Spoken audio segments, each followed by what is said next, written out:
कृतिका की सर्दियों में ना नहाने की आदत से उसकी माँ रमोला बहुत परेशान होती थी।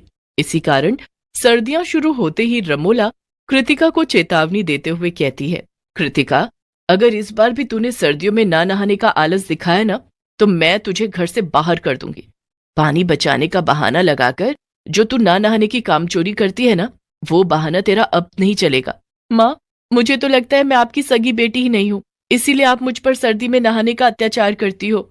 भला कौन सी माँ है जो अपनी बेटी को इतनी ठंड में नहाने के लिए कहेगी? अभी एक चांटा पड़ेगा ना, तो तेरी सारी अकल ठिकाने पर आ जाएगी।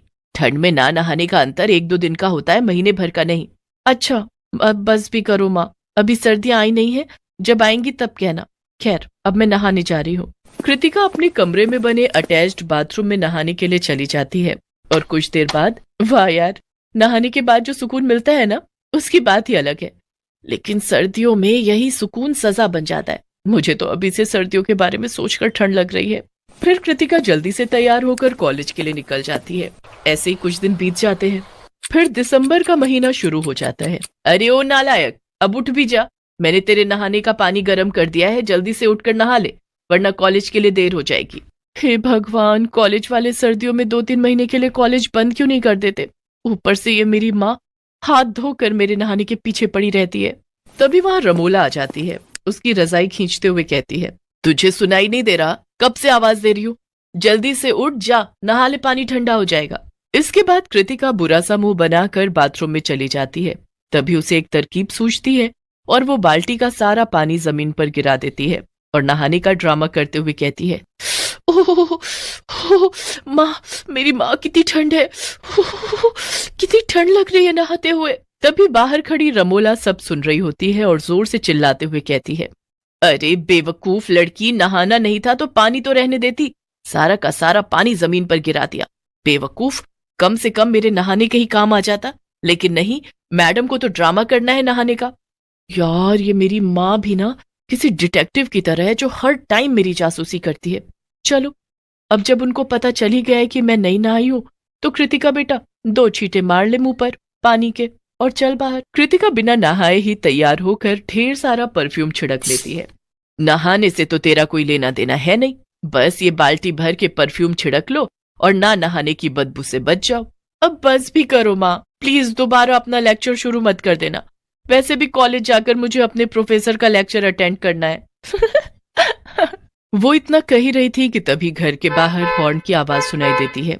तभी कृतिका अपनी माँ से कहती है, अच्छा माँ, मैं चलती हूँ, धवल आ गया मुझे पिक करने। कृतिका बाहर आकर कार में बैठती ही है कि तभी रमोला झट से बाहर आती है और कहती है, अरे कृतिका बेटा, तू अपनी लाइफलाइन, मेरा मतलब है परफ्यूम की बोतल घर पर ही भूल गई। इसे रख ले, नहीं तो कुछ देर बाद तुझसे बदबू आने लग जाएगी और सबको पता चल जाएगा कि तू नहाई नहीं है। क्या माँ, आप भी सुबह सुबह बहुत मजाक करती हो। धवल, मेरी माँ बहुत बड़ी कॉमेडियन है। वो क्या है ना, वो कपिल शर्मा की बहुत बड़ी फैन है। ओह, अच्छा अच्छा। इसके बाद दोनों कॉलेज के लिए चले जाते हैं। कॉलेज में लेक्चर अटेंड करने के बाद शाम को धवल और कृतिका अपने दोस्तों के साथ कैंटीन में बैठे हुए होते हैं। तभी धवल कहता है, यार, सर्दियों में कहीं घूमने चलते हैं, आउट ऑफ स्टेशन। मसूरी कैसा रहेगा? हाँ, मुझे लगता है मसूरी सही रहेगा। ठंड में तो वहां स्नोफॉल भी होगा। क्यों कृतिका, चल रही है ना? यार, यहाँ तो मैं ठंड की वजह से महीनों महीनों नहीं नहाती, और ये लोग मुझे इतनी सर्दियों में बर्फ में ले जाना चाहते हैं।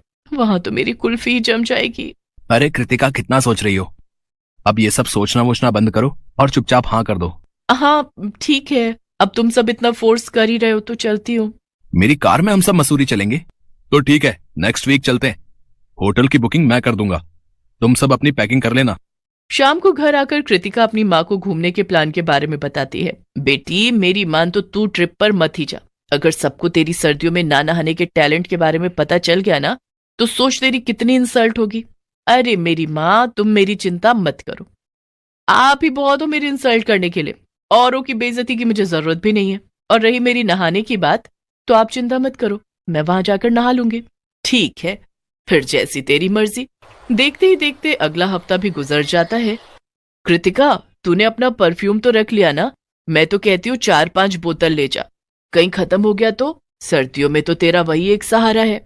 अरे मेरी माँ, अब जाते जाते तो मेरी बेइज्जती करना बंद करो। और हाँ, मेरे फ्रेंड्स आने वाले हैं तो उनके सामने अपना मुंह बंद रखना। तभी कुछ ही देर में धवल, मोहित और रोशनी के साथ कार लेकर कृतिका के घर के बाहर आ जाता है। कृतिका उसमें बैठी रही होती है कि तभी रमोला उससे कहती है, अच्छा कृतिका सुन, उफ, अब मेरी माँ ना जाने मेरे दोस्तों के सामने मेरी क्या इंसल्ट कर देगी। हाँ माँ, अपना ध्यान रखना। जी जरूर, बाय। 6 घंटे दिल्ली से मसूरी तक का सफर तय करके वो बर्फीला नाम के होटल में पहुंच जाते हैं, जहां एक कमरे में कृतिका रोशनी के साथ ठहरती है तो वहीं दूसरे कमरे में मोहित और धवल रुकते हैं और वहां पर एक दूसरे के ऊपर बर्फ के गोले बनाकर फेंकते हैं। बर्फीले पहाड़ों के बीच सेल्फी खींचते हैं और खूब मस्ती करते हैं और खाना पीना खाकर सो जाते हैं। कृतिका जल्दी से उठ जा यार और नहा ले, हमें 10 बजे नई जगह घूमने जाना है। नींद में खोई हुई कृतिका बड़बड़ाते हुए कहती है, अरे रोशनी तू पागल है क्या? इतनी ठंड में कौन नहाता है? अभी 10 दिन पहले ही तो मैं नहाई थी। क्या तू सच में 10 दिन पहले नहाई थी और तब से नहीं नहाई क्या? तभी कृतिका एकदम से नींद से जागती है और कहती है, अरे पागल है क्या? किसने बोल दिया तुझे ठंड हो या गर्मी? मैं तो डेली नहाती हूँ। अच्छी बात है, सच कहूं तो सर्दियों में तो मैं एक दिन छोड़कर नहाती हूँ। थैंक गॉड मैं बच गई, आज तो मैं अपने मुंह से ही अपनी पोल खोल देती। फिर बिस्तर से निकलकर कृतिका नहाने के लिए चली जाती है और हमेशा की तरह आदत से मजबूर मुंह पर पानी के छींटे डाल देती है और धीरे धीरे पानी जमीन पर गिराती रहती है ताकि रोशनी को उस पर शक ना हो। इसके बाद टॉवेल सर पर लपेट कर बाहर आ जाती है। तभी कृतिका की माँ का फोन आता है तो रोशनी फोन पिक कर लेती है। नमस्ते आंटी, मैं रोशनी बात कर रही हूँ। नमस्ते बेटा, कैसे हो तुम सब? हम सब ठीक है आंटी, आप कैसी हैं? मैं भी ठीक हूँ। अच्छा, वो महारानी कृतिका सोकर उठी या अभी भी कंबल के अंदर घुसी हुई है? अरे नहीं आंटी, कृतिका तो कब की उठ गई और अब तो वो नहाकर भी आ गई। हाँ, नहा कर आ गई? ऐसा तो हो ही नहीं सकता। अरे बेटा, वो तो 2-2 हफ्तों तक नहीं नहाती ठंड में। फिर मसूरी में तो बर्फबारी हो रही होगी, वो तुझे बेवकूफ बनाने के लिए सर पर तौलिया लपेटे खड़ी होगी। उसे नहाए हुए तो पूरे 2 हफ्ते हो गए हैं। रोशनी कृतिका को घूर घूर कर देख रही होती है। उधर कृतिका का चेहरा शर्म से झुक जाता है। रमोला फोन पर जोर से कहती है, हाय राम, कहीं उसकी लाइफलाइन, मेरा मतलब है परफ्यूम खत्म तो नहीं हो गया? कृतिका जल्दी से फोन कट कर देती है। हाय यार कृतिका, तू 2-2 हफ्तों तक नहीं नहाती? छी, कैसी है यार तू, इतनी गंदगी में रहने वाली। मुझे नहीं रहना तेरे साथ, गंदी कहीं की। ऐसा नहीं है यार, तू मेरी बात तो सुन। इतना कहकर रोशनी उस कमरे से बाहर निकल जाती है। बेचारी कृतिका, उसको लगा था माँ मसूरी में नहीं है तो मेरी बेइज्जती भी नहीं होगी, लेकिन ऐसा भला कैसे हो सकता था? इस ट्रिप पर भले ही कृतिका की इंसल्ट हो गई और उसका टॉप सीक्रेट सबके सामने आ गया, पर उस दिन के बाद से कृतिका चाहे गर्मियां हो या सर्दियां, हर रोज